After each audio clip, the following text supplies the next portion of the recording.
Hello and welcome to Wisdom Trek. This is Guthrie Chamberlain, and I'm your guide to wisdom and creating a living legacy. Thank you for joining us for our 7-day-a-week 7 Minutes of Wisdom podcast. This is day 170 of our trek, and yesterday we explored trails 1 through 5 of the 5 trails needed to get over yourself so that you can get on with your trek in life. Today we will complete trails 4 and 5. If you miss any of our days of our Wisdom Trek episodes, please go to wisdom-trek.com and listen to them or read the daily journal. We are recording our podcast from our studios at Home 2 in Charlotte, North Carolina. After a relaxing but productive weekend, the work week is full with activities that we need to wrap up before heading back to Marietta at the end of the week. Leaf harvest will keep us very busy for a few days when we return to the big house. We will remain in Marietta through the first week of December. The days, months, and years are rapidly passing us by. I have to continually remind myself to slow down and enjoy the journey. But let's jump right on our trail today as we look at the subject matter of the 5 trails hike to getting over yourself so that you can get on with your trek of life. Let's review the introduction from yesterday's exploration of trails 1 through 3 to refresh your memory. If you did not trek with us yesterday, please listen to day 169 before proceeding with today so that you will experience the entire trek that we are taking. Have you ever noticed how life just happens? It just does.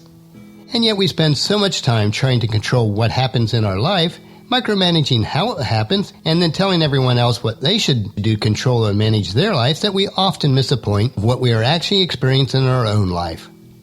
The question is, why do we expend so much energy trying to control things that we really have no control over?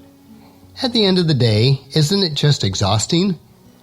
Life is actually quite simple. We have 2 choices in any given situation, circumstance, or event. We can be a victim and believe that things are happening to us, that we have no control over our situations, and blame others for the injuries that we have suffered.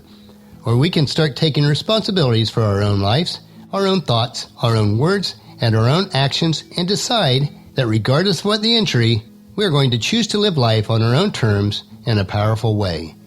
Unfortunately, in our society, we are supported, encouraged, and even rewarded at times for being the victim. And yet, does being a victim really feel good? Not usually. Being a victim tends to make us feel weak, vulnerable, and powerless. And these feelings in turn can lead to depression, frustration, and uncertainty. No wonder we have so much trouble in our society today.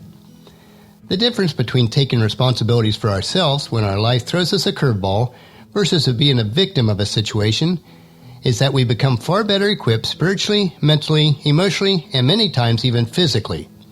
We stop allowing the energy vampires to suck the life out of us, and rather than feeling powerless, depressed, and frustrated, we're able to experience our situations as an opportunity to test our superpower of strength, positivity, clarity, and focus.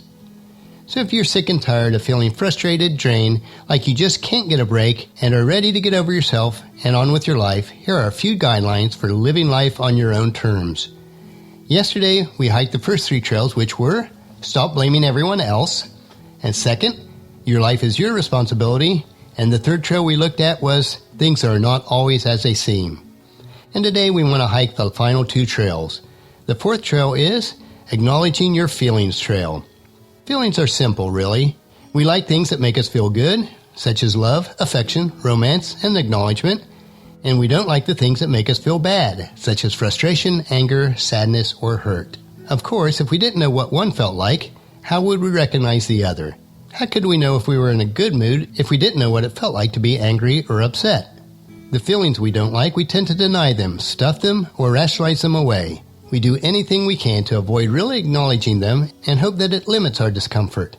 Here's the thing. Feelings, pain, discomfort, whether it's physical, mental, or emotional, are like a little kid pulling on your pant leg to get your attention. Now, if you have kids, you understand. If you don't, go spend a day with a few 3- and 4-year-olds. You'll understand then. When a child wants your attention, they don't really care what's going on in the rest of your life at that moment. They are not maliciously trying to upset you or irritate you. They are attempting to bring your awareness to their situation that needs attention. Once you give them your full, undivided attention, they feel acknowledged and heard, and then they usually move on to a greater adventure with more fun until the next time.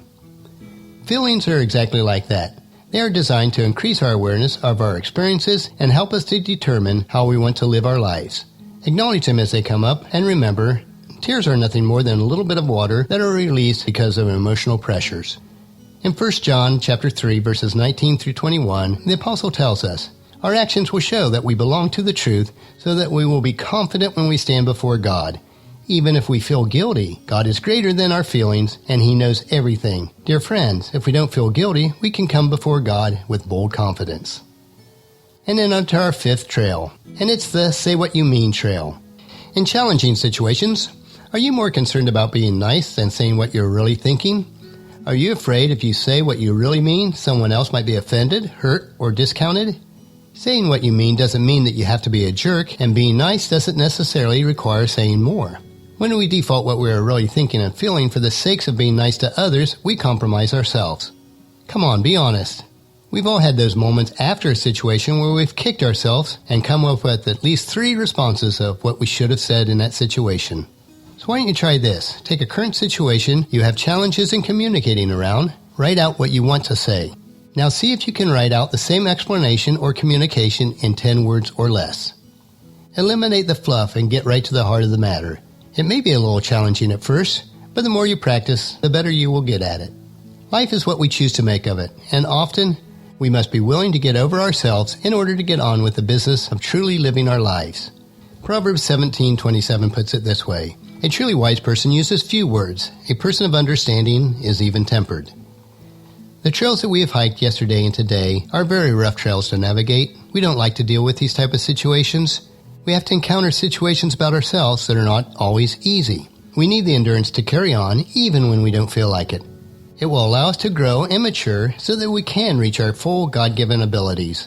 The life lessons that we learn each day are valuable to everyone that we meet. So encourage your friends and family to join us each day and then come along with us tomorrow for another day of Wisdom Trek, Creating a Legacy. And we will discover the difference between infecting and affecting others that we impact. I do want to mention a new service that we have available. If you'd like to be added to our weekly email updates for Wisdom Trek, just text the word WISDOM to 44222 on your phone and you will receive a message asking you for your email address, and then we will add you to our weekly updates. It's very quick and easy to do. And that'll finish our podcast for today. Remember to listen to your daily dose of wisdom at wisdom-trek.com or subscribe at iTunes, Google Play, Spreaker, SoundCloud, Stitcher, or YouTube, so that the episodes will be downloaded to you automatically each day. And once again, please share Wisdom Trek with your family and friends through email, Facebook, Twitter, or in person as you meet with them, and invite them to come along with us each day. The journal for our trek can be found at wisdom-trek.com. Thank you so much for allowing me to be your guide, your mentor, but most importantly, your friend, as I serve you through the Wisdom Trek podcast and journal each day. As we take this trek together, let us always live abundantly or fully, love unconditionally, listen intentionally, learn continuously, lend to others generously, lead with integrity, and leave a living legacy each day. This is Guthrie Chamberlain reminding you to keep moving forward, enjoy your journey, and then create a great day every day. See you tomorrow.